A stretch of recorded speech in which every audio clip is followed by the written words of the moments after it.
G'day Internet. It's the 7th of June 2026. My name is George. Let's kick off today's edition of Message of Hope. And we'll begin by a bit of history lesson. You see, there's a detail about the Cuban Missile Crisis of 1962 that most people have never heard. Let me explain. It's a Soviet submarine that's involved. Of course, it's armed. But you do not realize it's cut off from the surface contact. Now, the crew convinced that war had already begun, like World War III. So, two senior officers gave the order to launch missiles.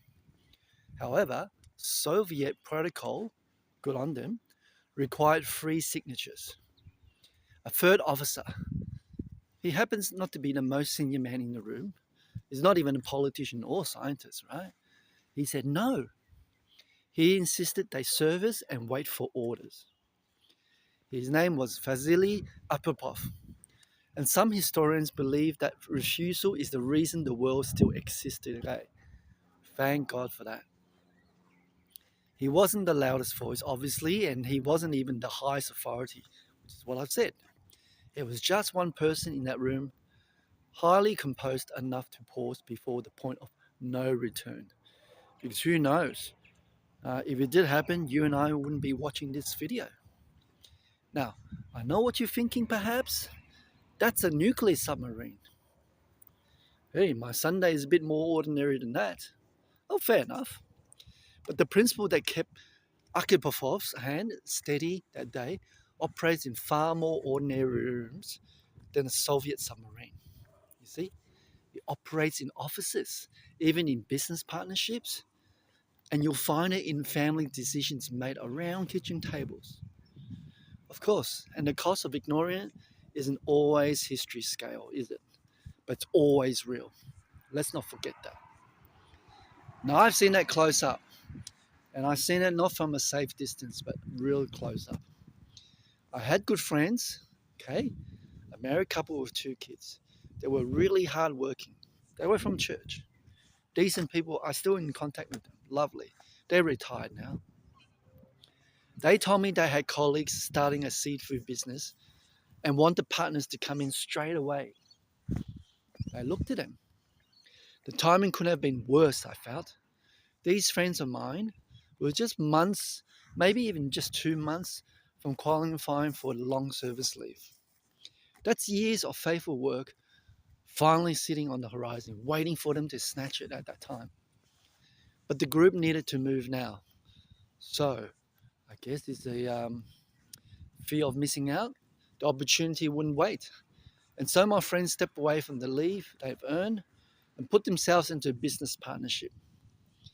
And from what I remember, because it was so long ago, it's more than 2 decades, before the first summer was out, it was over. Something to that effect. Now, I don't tell you that to be cruel about their decision, okay? Not to scorn them.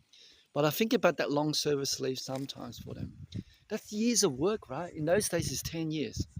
Sitting right there and then it vanishes, gone. Just because a group of people said, we need to move now. And nobody in that room was composed enough to say, hey, just wait, okay? Maybe the temptation of finding success was just too great. I don't know. Peer pressure doesn't just operate in schoolyards, yeah? As you can see, it operates in business partnerships, even in investment decisions you might be making now. I don't know. In the office meetings where the group has already made up its mind and is really just looking for consensus. So you'll find it in a family gathering where financially aggressive relative it's holding court and looking around a table for nodding heads. I've got one now, a friend. Had to go back to Malaysia to try to sell the farmland. He's having a hard time, particularly with family members as well. Yeah. And here's the thing about wisdom in those moments. It is worth hanging on to no matter how the room feels about it. That's wisdom I'm talking about, hanging on to it. Because the group is not the one who carries the consequences, right? At times.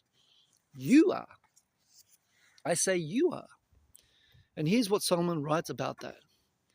You'll find in Proverbs chapter 14, verse 29.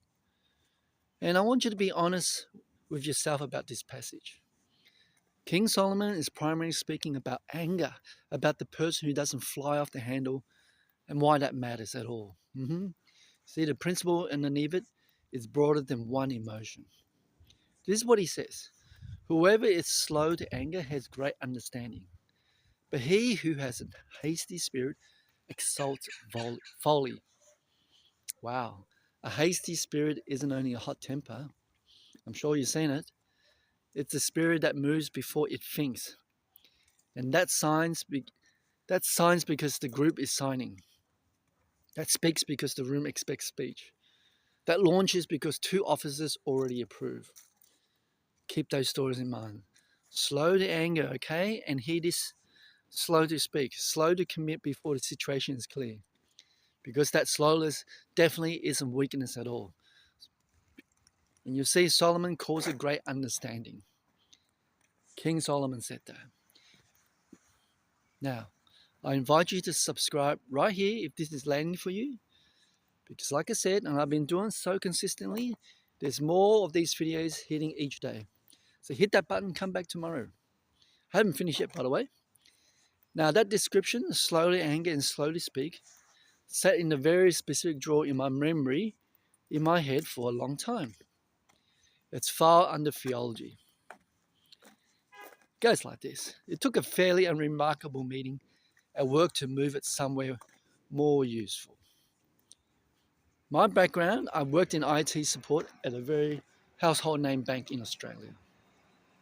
And at some point, a process began where the staff were being called before the manager, my direct manager, right? We were all in a group in a room to give their verdict on him. Now, it seemed like the group had a clear objective. They wanted him gone, right? No longer in control. And one by one, as people gave their verdicts, the momentum in the room was building exactly the way group momentum builds. Then it was my turn, of course. Yes, George, what do you have to say? Well, really, I had no comments. Okay. I didn't. I kept my mouth, said very little. That was it. No drama, no speech, just nothing negative and nothing manufactured. And that was the truth, how I felt. Because when I actually examined it honestly, I don't think he was malicious, my manager. Yeah, sometimes might be a little bit selfish, but there's no perfection at all, right? No manager ever will be perfect. But nothing I could, in good conscience, use to contribute to someone's removal. I couldn't sleep well if I did. Now, a colleague pulled me aside afterward. You know, you should have said something that would have pushed it over, right? Yeah, I could have. I knew that. But that was rather the point. Later, he went on to leave, my manager, and I left him something like 7 voicemails trying to reach him. I found out that he'd been quietly making plans to move on. And when I finally got through to him, he said, "You didn't stab me in the back." That's true, I didn't. And I can sleep well at night. So that's not the kind of sentence you forget. Friends, can I ask you something? Have you ever been in a room where the group had already made up its mind and you felt the pull to go along even though something in you wasn't sure? Could be at work, in a business decision, or even a conversation about where money was going to, right? Because that pull is real and is not neutral. It is the hasty spirit Solomon describing, and the financial version of it particularly extensive and expensive. My friends that went into the seafood business because the group needed them to. Unfortunately, they lost their long service leave in the process. It happens when peer pressure wore a business plan. If you're currently in a conversation where someone's pushing you to move fast on a financial commitment, please, if the pressure is coming from a group, a partner, in a room that seems to have already decided, the pressure deserves your full attention. Okay, don't dismiss it lightly. Don't panic, just pay attention and pray. Vasili Arkhipov didn't panic either. He just slowed down when everyone else was accelerating. Now, I want to tell you about another moment I've carried alongside that meeting. It lives in a completely different register, but it belongs here. My mother was critically ill in hospital. And during that time, I heard a sibling was considering ending her life. You betcha I prayed fervently. And I made up my mind I was not going to agree to that. But wonderfully, God has His timing. God always has His timing. It's not your timing, it's not my timing, not my family timing, right? Anyway, whatever that cost me in that room, I was not going to move with the current. And it happened the day after I came to that position. God took her back. In His time, again, not our decision. And peace came through to me like I have no words for it. Not the winning, not the feeling of winning an argument. That's not the point. It's not even just relief. It was something far quieter and deeper than either of those things. I had held the line on something that mattered, a human life, my mother's life. And then I watched God move exactly as He always intended to. Even to today, I still carry that peace. I thank God for wisdom. Let me repeat again. Proverbs 14:29. It says, whoever is slow to anger has great understanding. I want you to hear it differently because it isn't describing a temperament, a person who just happens to be naturally calm.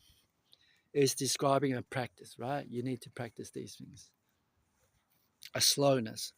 It's the deliberate choice to create space between the pressure and the response, between the room's expectation and your answer. Believe me, that space is where wisdom lives. And it's valuable to you wherever you're sitting in an office being asked to speak against someone you have no real case against, or even sitting in a hospital corridor being asked to agree to something your conscience will not allow. Yes, that hasty spirit exalts folly, exactly what the Bible says. Yours, mine, not the group's, but yours. You're the one who carries what you agree to. So here's the challenge I want to leave with you today. Next time you're in a room that expects you to move with it, just pause, pray. Ask God for wisdom. Yeah, just long enough to ask honestly, is this what I actually believe? Is there a real case here, or am I about to speak because the room is waiting for a voice? Hey, that pause is free. It costs nothing to create it, is it? But what you might prevent by using it, your friends might still be counting down to that long service leave. Yeah, Arkhipov went back to his career. He wasn't given any medal. There was no announcement about his decision. That was glorified. But I thank him. He probably averted World War III. The world kept turning entirely unaware of what had happened almost. Yes. The bank manager told me I hadn't stabbed in the back. And my mother, the day after I refused to agree to what a sibling had considered, went home in God's time, not ours. I'm repeating these things are so important. And if a moment came for you tomorrow, would you be anchored enough to hold the line? And that is the message of hope for today. Thanks for being with me. I hope you have a great Sunday. I'll see you tomorrow. Don't forget to subscribe, like, and share the video. You guys take care. Bye-bye.